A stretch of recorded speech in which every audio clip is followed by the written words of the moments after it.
I'm so excited to have my next guest on Staying Alive and Rich, DJ Miss Farina. Now, I'm super excited to have you here because you are one of the creators of an amazing event that's hit Melbourne, party goers, if I can say that. You can. Yeah. And it's the beauty about this event is it's alcohol free. It's actually not alcohol free. It's Okay. sober friendly, which means we have really good options for those that don't want to drink. The whole idea is about allowing people that are sober or alcohol free to feel included in the party. So we have really good options for them, not just about the drinks, but the culture that we and our ethos, which we enforce through the membership program and at the door, is that if somebody doesn't drink, they just don't have to deal with or shouldn't have to deal with the questions or the intrusive questions or, you know, being asked twice if they want a drink, that kind of thing. If you're sober can be quite frustrating, which can put people off going out. So we have a culture of just allowing people to be who they are and not being intrusive. And so far it's working. Fantastic. Well, do you know what? There's been a massive shift in people going sober, and obviously some people are sober anyway. That due to religious beliefs or what have you. Some people just want to break from drinking, and some people are just actively going. You know what? I'm done with that, and that's it. Now I'm not a drinker. I probably, if I do have a drink, I would probably have it once or twice a year. The rest of the time I'm one of those people that goes to a restaurant or will go to a bar and say, can I have a mocktail, and they kind of look at me a little bit weird. And still happens. It's a shame, isn't it, that people still... It's kind of awkward more than anything, if I can say that. It's kind of a little bit like... God, I feel like a little kid, like I always think of Fiji mocktail. Yeah. Well, that's the thing as well, that I was sober for most of last year, and then at Christmas I let myself go a bit. I didn't really enjoy it, but I'm mostly sober, don't drink alcohol, especially at my own event. I would never drink, but it's really easy not to drink there because, again, you're not questioned, there's options, you're not made to feel like that kid at the bar.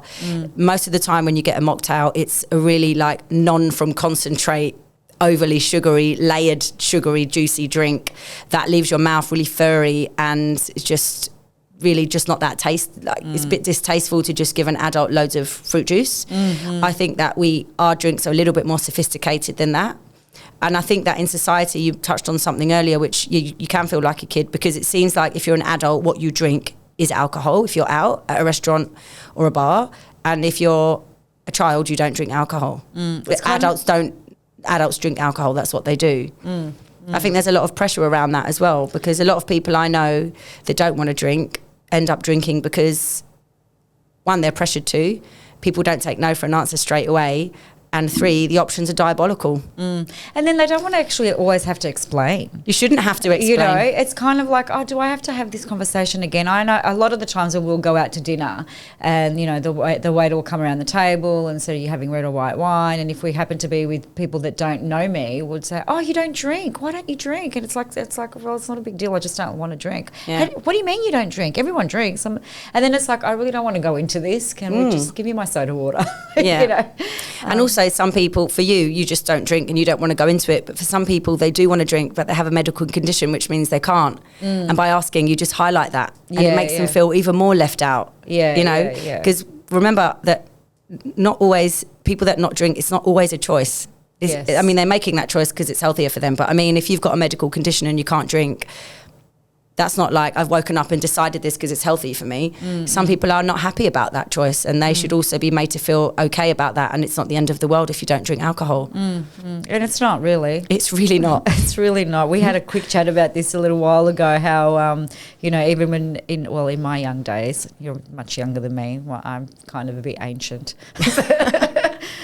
But in my youth, I was always the designated driver because I didn't drink. And my friends would always say, how can you have so much fun and you haven't even had a drink? Yeah, I get that all the time as well. I don't know. Like, I'm just having a really good time. You going out dancing? Yeah. Well, there's a lot of science around if you dance to music that you love, especially house music, because of the BPMs and the tempo of it actually syncs with the tempo of your brain, the brain waves that you have when you need to feel serotonin or dopamine. It's a specific brain wave about 120 BPMs. House music is between 120 and 130, and your brain starts to lock into that rhythm, and it literally makes you feel happier alone without the addition of alcohol or anything else. Wow. And I think when you allow your body the time to, or the space to actually go into that zone, you get to experience what that's like. It's like going to the gym. Imagine if you had to go to the gym but have a shot of tequila to feel it.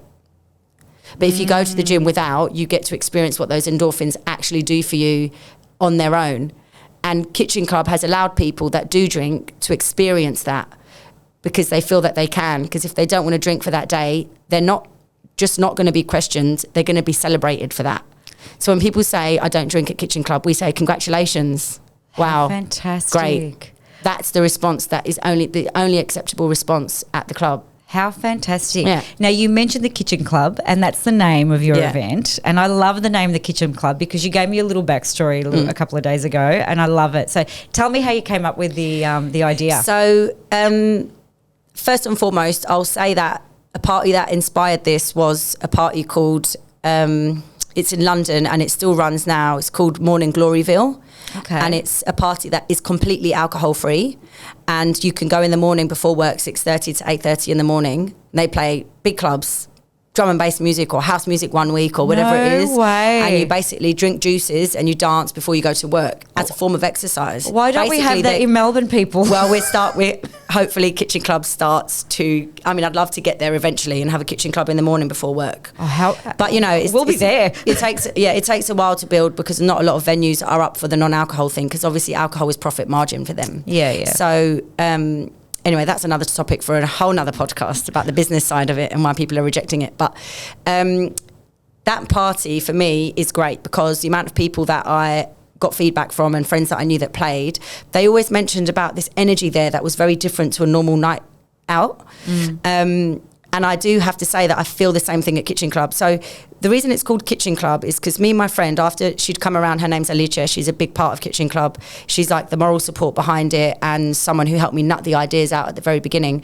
We'd get home from my series of gigs that night, and other people would be going to what's known as a kick-on to get wasted and do gear or whatever. And we'd go home and drink herbal tea and wind down, but keep listening to music. Yeah. And we also found that the music we were listening to at home, we weren't really finding out in the clubs. We'd be going through my collection a bit more and, And so what we thought was, how can we expand this to other people who might want to carry on partying or wake up early on a Sunday and have a dance without drinking alcohol?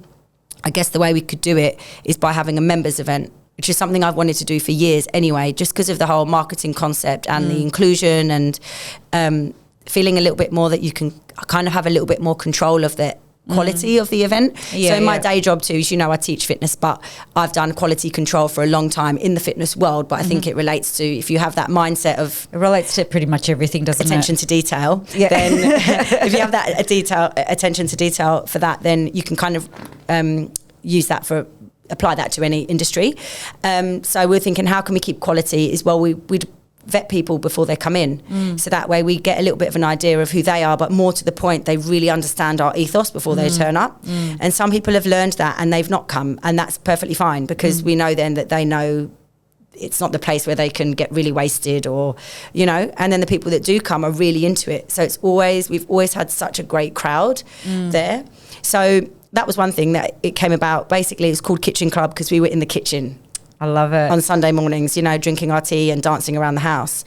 And the idea of Kitchen Club as well is, if you're sober or you don't want to drink, you also get hungry and you need food. And in the kitchen is where we had everything we needed: the fridge, the tea, the music, each other. And so we wanted to expand that kind of welcoming, wholesome experience to the club. So we called it Kitchen Club. I love it. Peter, it's like your house on a Saturday afternoon. Yeah. When you put the dance music on, and then you've got the barbecue going in the background, and we just like break out into a bit of a dance and then eat a bit and then have a bit more dance, and the kids are all joining in. That's it. It's a nice family vibe, right? Yeah. And that's what we wanted to expand. Also, I'm not that young. I'm still not old. I'm 36, but I've been out in clubs for 20 years. And I'm also at the stage of, hang on, I want to keep doing this, but not the way that I've done it in the past. And I don't see why, if I don't want to keep getting wasted or drink alcohol, that I have to pack hang my dancing shoes up. But in all honesty, it's really hard work to go out and have to deal with people questioning all the time. So this whole idea of Kitchen Club is to create an environment that whatever your decisions or choices, you're fully respected, and the first and foremost thing that we do is be together and dance to music that we love. Yeah, I love that. That's the main focus of it. Yeah, and Kitchen Club was just because it was stemmed in the kitchen. It's so cool. Yeah. It's so cool. But the Kitchen Club's also a day event. It's not a night event, which also kind of changes the whole atmosphere a little bit more. I mean, when you say day event to me, you're talking to a 90s girl that, you know, used to go to dance parties that would end at the day.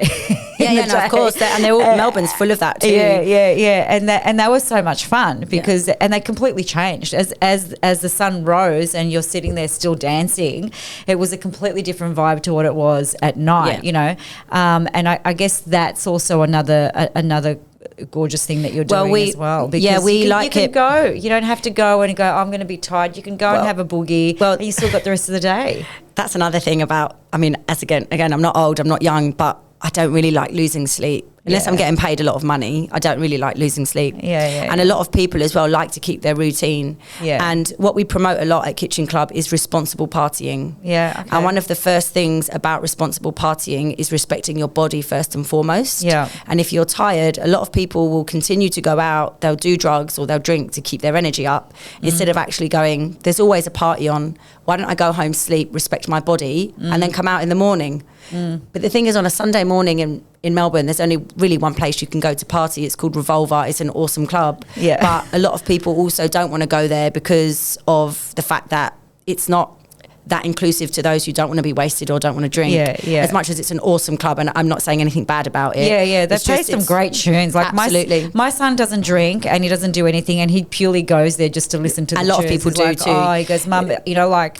you know, the music they play, sometimes when there's a good DJ and he'll follow and he'll go like, I'm going, you know, I need to listen to this. Because he follows the DJ and he knows. But if you don't know what DJ's playing or whatever, the reputation of the club isn't necessarily, I don't know how I just know a lot of people that come to Kitchen Club, for example, as much as they like Revolver, they're really grateful to have another option. And even though it's daytime, Revolver keeps the blinds closed. So it's this element of being quite dark. Which, again, as we know, that can be really fun. But there needs to be options, I think, in the city. And coming from London, there's always been numerous Sunday parties, numerous Monday parties. It's not only one.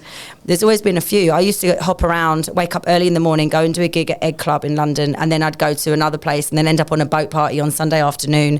There were many options. And I think that even in Melbourne, there can be options. And this is just providing another option. I think it's great. So you've been... And the daytime thing, the brightness is about keeping it uplifting. I think that does a lot for your mood to be in an outdoor space. Another reason we like outdoor space is because people that smoke, you know, we don't want them to feel like they have to leave the party to smoke. They can stay with us. We can all stay together. That's the aim. I love it. I love it. So it's inclusive for everyone and no one feels left out, and it's very respectful. And it's great. It's great whether you want to have a bit of a party and then, you know, perhaps, you know, go home and still to have time to chill and get on with it. Exactly. And still have energy for the week. We always initially started with 9 till 3, so starting in the morning at 9 and ending at 3, which meant people could go home and you could even go shopping after that or do whatever you want, you know, because I mean, especially daylight savings too. Will it be on over winter as well?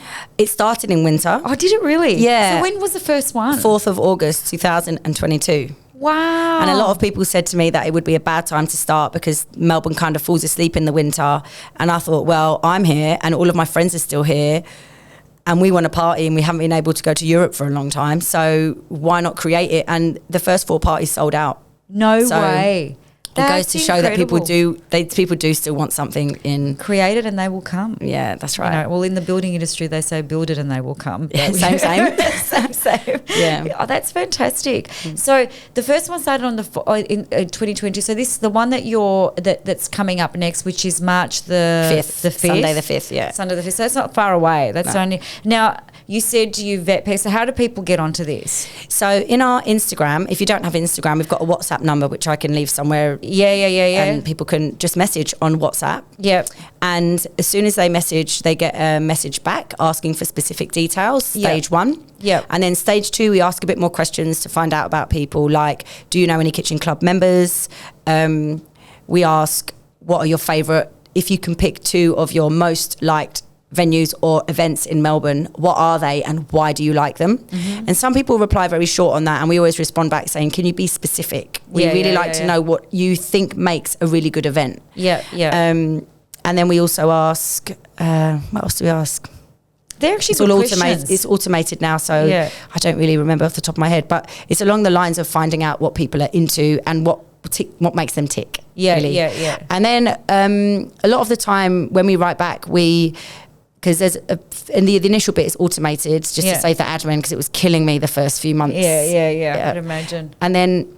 And some people, depending on the vibe we get from them, because everything about this event is based on gut feelings. We've gone to venues and they've just, something in our gut said no, so we've not gone there. Same with the drinks, same with the DJs, same with everyone. And if we get a gut feeling about someone from the chats, because some people can give you tell you a lot about the way they respond, especially if you understand a bit about psychology, and then you can go into it and go, just to let you know, we think differently about that venue or that place because this is the general feedback that we get. What do you think about that? And they'll go, oh yeah, I do notice that, or yeah, no, I get that, but I kind of like to dabble in that and then I don't. And we also reiterate the culture that we have. Sometimes we need to do that, sometimes we don't. And we reiterate that we are inclusive and supportive and not questioning those who don't drink and not doing drugs on the dance floor and doing things like that, which seem to be quite acceptable in other places. Which I know that maybe is a taboo thing to talk about, but in dance music culture, this is a thing that happens. People get really wasted and then they're not discreet about when they do things. And if you're a sober person or you've got history in your family of drug abuse or something, that's not really something that people want to see. Or be exposed to as well. Be exposed to it, exactly. So we reiterate that in the WhatsApp chat. And then you get a confirmation message. And then after that, you get loaded into our database. And then when we send out the tickets, you get that to your phone in WhatsApp. So you can't go online randomly and search the event. You wouldn't be able to find it unless you remember. And when you go to buy a ticket, it asks you for a code. And you only get that code. Members get sent that code. So that stops us from having random people turn up. Do you have a website? Not yet, but we have almost finished our app. But you've got your Instagram, which is at hello.kitchen club. Say that again. hello.kitchen club. And club is with a K. So that's how people can come to you. They can DM you. They can DM us if they want, but if you go to the Instagram, there's a link to the WhatsApp, isn't there? There is, yeah. Perfect. We've just started our YouTube channel as well, which from the last event has all the DJs, videos and mixes as well, so people can get to hear a little bit about our style music-wise too, which is a major factor for Kitchen Club. Yeah, absolutely. Because it's a predominant. So tell me about the music. Is it predominantly house? It's predominantly house. So I would say the main genre is house. It's electronic music with a house style. Nice. Yeah, very influenced by house and of course influenced by techno because it's tech and house, so it's a combination. I like it's a good whatever we play there is uplifting. Whatever the style is, it's always uplifting. That's good. We don't really play anything dark that might bring you down. It's those happy kind of tones that well, I think I'm a fan of house. Always have been. Well, pretty much since I started going out. I love it, and I do love a little bit of trance, depending. And I think that's what you said earlier about the beats. I think it just depends on the trance. If it's too deep, then it's like, oh no. Or if it's too high, it's like no. There is certain like. Who do I listen to that I really love? And every time I listen to his stuff, not Tiesto, the other guy, Armin van Buuren. Yeah. Right. He's kind of got it like. When I used to run quite a lot, and I'd have my playlist, and it would start off with house just to kind of get me in the mood, and then it's like, okay, now I can run faster, and then music definitely affects your mood. 100%. And everyone's different. What you feel resonates with you, for someone else something else resonates. We know that there are people that probably would think that our music's really boring and slow or something, I don't know, and it just resonates with those who it resonates with. And I'm a believer that people find the event when they do, and if people really like the music, they're the ones that end up coming. Fantastic. And that's good, because we'd rather have people there that are really into it rather than people that are just there for the sake of it. Yeah, because it's all about the atmosphere too, It's all about the atmosphere. People to be happy and wanting to be there, not kind of feel like, because I think that makes a party. It makes a good time. Yeah, and that's one of the main reasons that we promote having a sleep before you come out. Yeah. Or you can use it in different ways. You can do it as a wake up and come and dance, get your endorphins going, or you can use it as a wind down if you've been out DJing, working in the industry, whatever it is, or even just partying, and you want to wind down but not continue getting wasted. It's a good way for you to recover as well. So the door is open to all, but the aim, is to keep it uplifting, and part of that is what we mainly promote is sleep and turn up, because then you're going to have energy to actually enjoy and move your body. Because if people are rolling in from the night before, you notice the energy in their body's just a bit slower. I mean, you're not a robot, you're a human. If you haven't had sleep, you're going to be functioning a bit differently. I love it. Club and be healthy. Yeah, we call it wholesome raving. Wholesome raving. Wholesome raving. That's so cool. I love it. So tickets are on sale now? Tickets are not on sale yet, but they will be coming by the end of the week. And again, it's only released to members. We'll announce it online that the tickets are out, just because then people get prompted to check their Instagram, their WhatsApp, to check for the ticket links. So they'll be coming out at the end of this week. So if you want to get your ticket links, get onto our membership ASAP. Well, we are going to have all the info on Kitchen Club on our website, and all the relevant links, so people can hop on and go bang bang bang and get their code and all the rest of it. So I'm excited because I'm going to be there. Amazing. All right. I just want to add in as well that it's not just the kind of party where you get a ticket and come and party. When you turn up, you get a freshly squeezed, which I personally do, freshly squeezed grapefruit mixed with something. We call it a palate cleanser, because if you've been out all night, it's quite nice to have something alkaline to clean your mouth and set the tone for the event, which is going to be more sober friendly. And so you have a welcome shot on entry. You also get given either, if we have a wonderful sponsor that gives us a drink, you get one of those on entry, which is always alcohol free. Or you get a token to get one of our mocktails at the bar for free, complimentary. Perfect. We also have canapes that go out twice in the day. They're savoury, they're small, they're delicious. They're made by Panda. She makes all of our canapes. Lovely. So you get that included as well, because, if you are sober, you might get peckish, you have a little bit of food. And if you have been out, it's more wholesome to look after your body and put some nourishment in. But you couldn't eat a full meal, maybe you could just have something small. There are a few other little perks and things, but we may as well keep some of it secret for the day. Exactly. And just quickly before your events do have alcohol. So for those of you that want to enjoy a drink, fully stocked bar. Fully stocked bar, but be responsible about it, be respectful. That's what we promote, If you are going to drink, be responsible. If someone looks to be drunk, we actually send them out. I've not had that yet. I've had 2 people that have lost their legs from doing other things, and we've politely helped them sober up and then just escorted them out. And spoken to them after, reminding them, and they've said that they've made mistakes, but it's not really welcome at the event. And we stand by our sober friendly policy. So we'll escort you out if you're wasted. I wouldn't blame you either, because I have seen some really interesting sights. But it's more to the point, it's harming your body at that point. It's not respectful to yourself.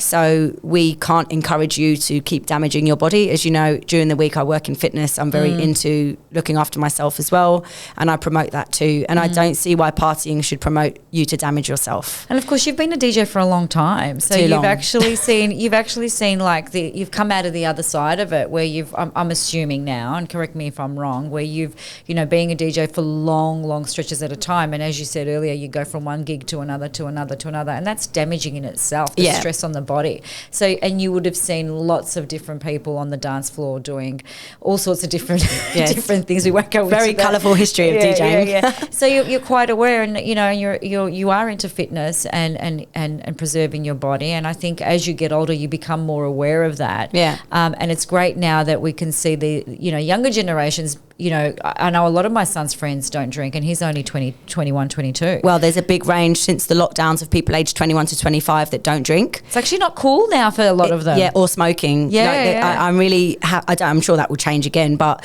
I'm really happy that that's how the younger generation are coming up. And also something about Kitchen Club I'd like to say, which I've found 2 things that I've really enjoyed seeing from this, which is something that I couldn't have expected. But it's one, the fact that people have come back out to party after years and it's made them really happy. So, you know, because when you hear your music at home, that's one thing. But when it's really loud in a club with other people who really like it, because sometimes your friend circle, they're not into the same music. No. But you meet those friends when you're out. And this is a good way for you to, for people have come out, and it's almost made me tear up when they've told me, because I'm like, wow, this is, you've just deprived yourself. But it's toxic raving culture that has done that. And the other thing is people who have experience coming out, either drinking less or trying out being sober at the event, they didn't know it was an option.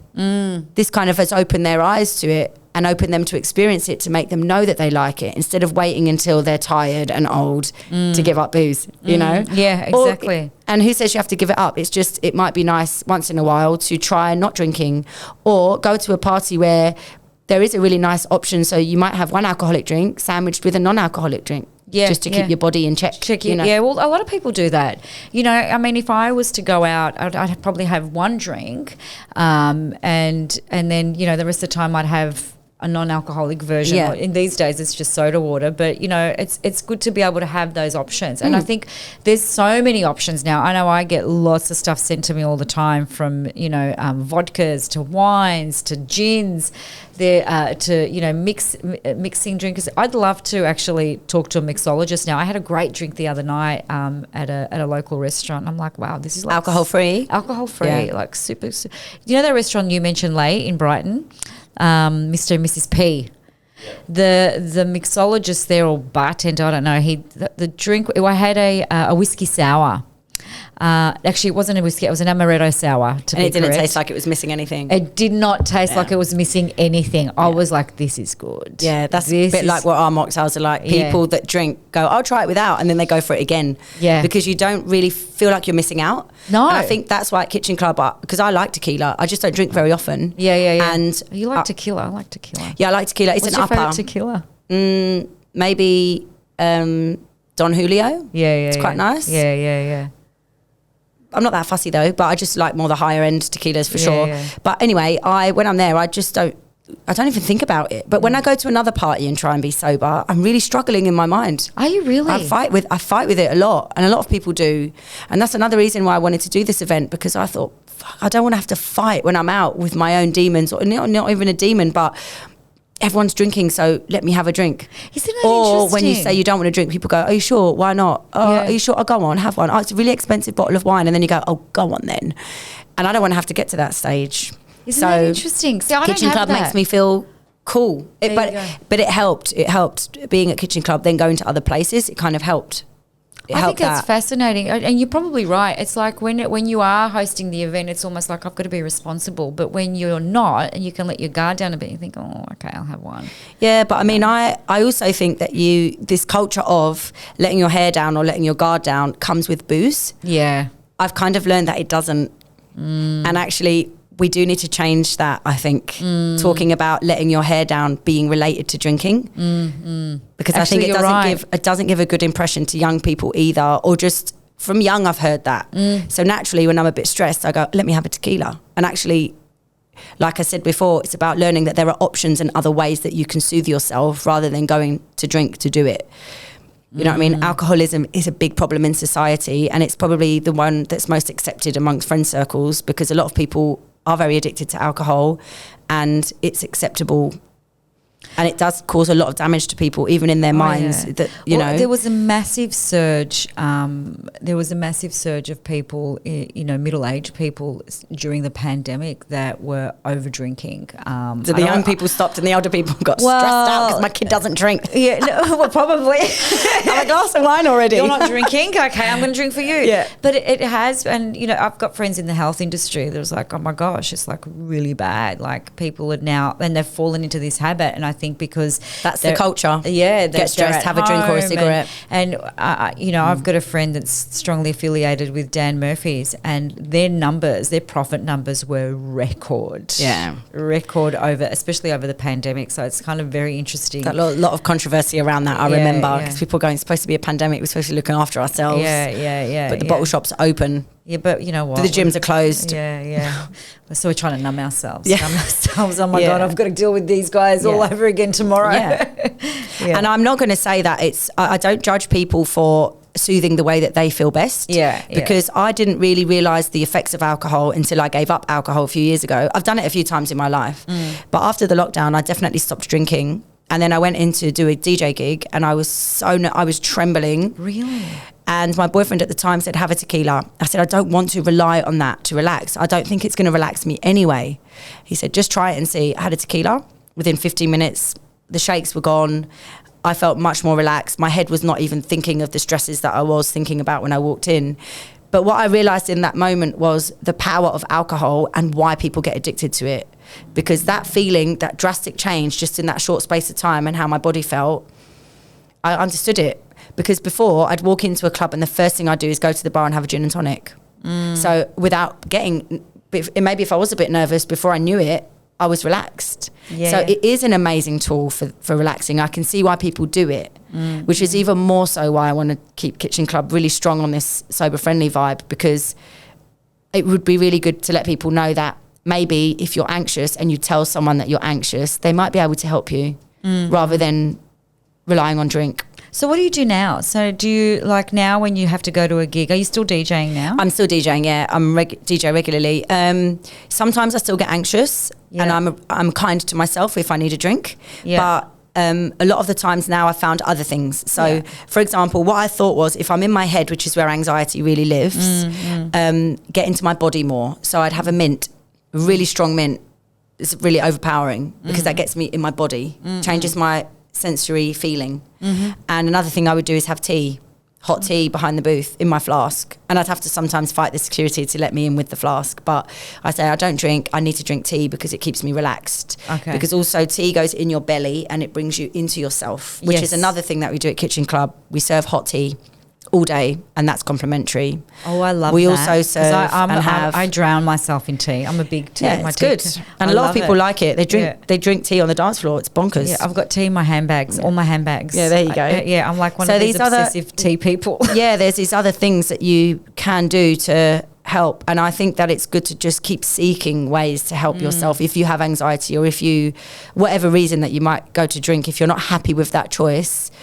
Because not everyone is happy drinking. You've got to remember that as well. Some people drink and they're not really happy that they're doing it. And that there are other ways and other things. And one of the main things about Kitchen Club being a members club is a lot of people there, because they've all been through the same vetting process and they've all spoken to me or someone else in the team, they've all got that person of contact, that one degree of separation, if you know what I mean. So people seem to make friends much more easily there, and we do introduce the culture of if you see someone sitting alone, just introduce yourself. So a lot of people have become friends and they talk more, and if you then go to an environment like that and you feel a bit anxious, you're probably okay to say to someone, I'm feeling a bit shit, and someone might have a laugh with you or have a dance with you, or maybe you just don't feel like that if you're turning up and you know everyone's of the same mindset. And it's great for people that turn up on their own. Because, I mean, we welcome that. We say, because that's the other thing. You know, there's a lot of it, just like not being able to drink. A lot of people are like, oh, where's your did you come here by yourself?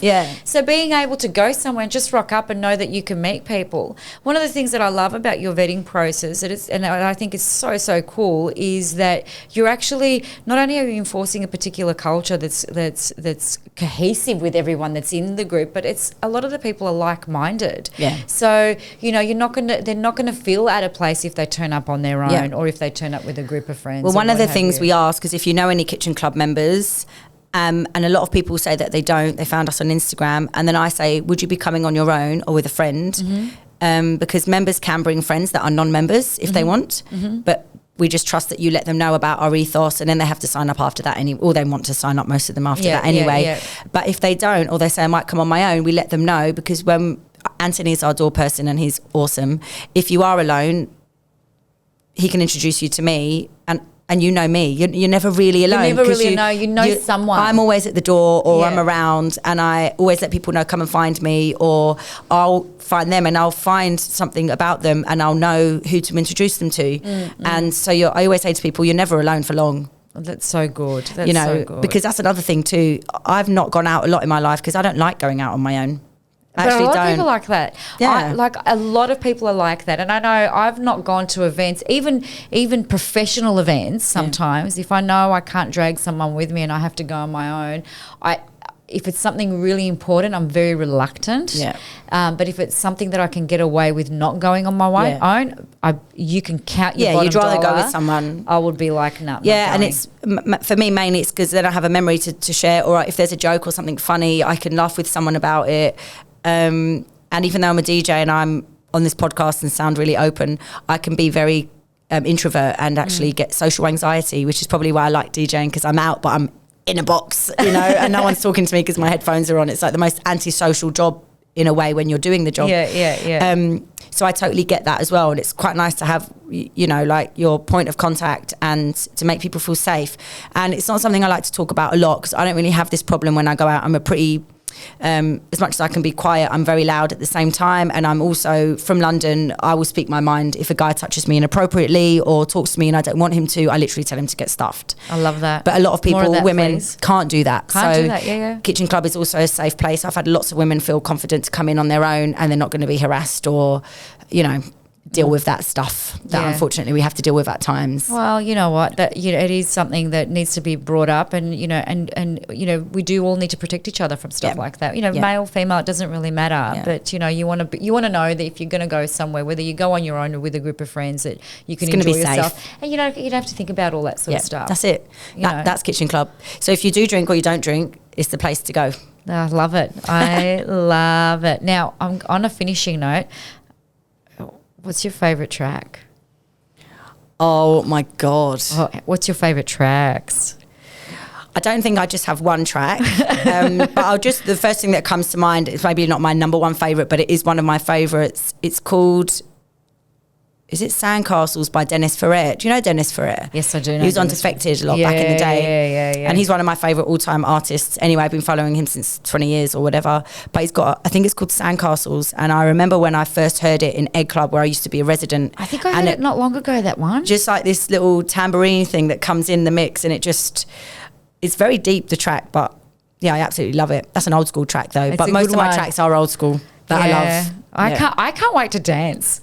I can't tell you how I can't wait to see your dancing. Don't. My Leighton's seen my dancing. It's pretty atrocious. I look like I'm having a fit. Yeah, but everyone, it's your expression. Do you know what it is? This is the only time. And how many times have we gone out? Like we'll go out and I'm like, we're not going for a drink, or we're not going for a party. I'm not interested in dancing. And then Maria can't get off the dance floor. Yeah, but that's good. That means you're having a good time. Yeah. So I am so looking forward to it. I think it's going to be awesome. So we'll have all your deets for the Kitchen Club on our website, but everyone can head to your Instagram page, which is hello.kitchenclub. Yep. And DM you directly, or just click the link, the WhatsApp link, and get your code. It's going to be a super fun event, and I encourage all of you to try and get out there and have a bit of a boogie. And we look forward to welcome you to the party. Yay. Yeah. Thank you so much for coming in today. Thanks for having me. I love it. Ciao. Ciao. How long did we chat for? I don't know. Jesus.